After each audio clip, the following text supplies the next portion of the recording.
La nuit tombait sur Kambélé, un village où les secrets marchaient plus vite que les hommes. Un village où les sourires n'étaient jamais que des masques bien tenus.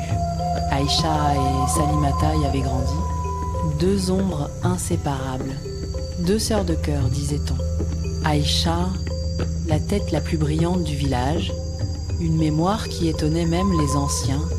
On disait qu'elle avait une lumière dans les yeux, une lumière rare, une lumière qui dérangeait parfois Salimata, toujours avec elle, toujours derrière, toujours dans l'ombre de cette lumière qui ne s'éteignait jamais. Personne ne l'avait remarqué.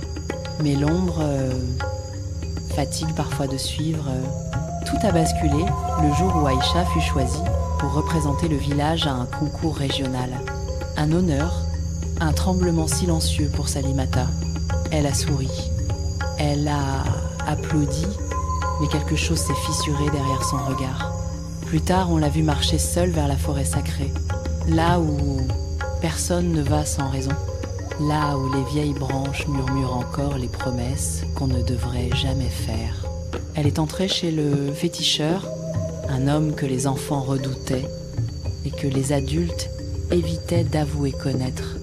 Il la regardait longtemps, trop longtemps, comme s'il avait toujours su qu'elle finirait là. Salimata n'a presque rien dit, juste un nom, Aïcha, et un désir qu'elle n'a pas eu besoin de formuler. L'homme lui a tendu une petite gourde, un liquide sombre, épais, sans odeur. Si elle le boit, murmura-t-il, sa lumière se dispersera comme de la poussière au vent. Il ne parla pas de douleur, il ne parla pas de mort, juste d'ombre, d'un esprit qui se perdrait doucement. Salimata hésita, une seconde, puis elle prit la gourde et sortit sans se retourner. La suite, tout le monde la connaît, mais personne n'ose la raconter. Quelques jours plus tard, Salimata prépara un repas pour son ami. Un geste banal, un geste tendre en apparence. Elle y glissa quelques gouttes, juste quelques-unes. Le liquide se fondit sans trace, sans couleur, sans remords. Aïcha mangea. Elle sourit. Elle remercia son ami, comme toujours, puis lentement, sa voix se perdit. Ses pensées se brouillèrent. Elle fixait des choses que personne ne voyait. Elle murmurait des phrases qui n'avaient plus de début ni de fin. Ses yeux, sa fameuse lumière, s'estompa, comme si quelque chose l'éteignait à l'intérieur. Le village parla d'un malheur soudain, d'un esprit tourmenté, d'un destin brisé. Salimata, elle restait calme, trop calme. On aurait dit qu'elle respirait mieux depuis qu'Aïcha avait commencé à se perdre. Mais les nuits ne mentent jamais.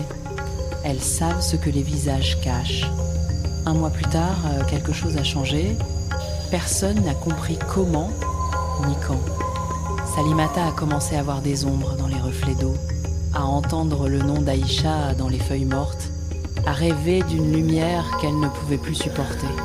Chaque fois qu'elle souriait, son cœur se serrait. Chaque fois qu'elle se réjouissait, une tristesse étrange la suivait.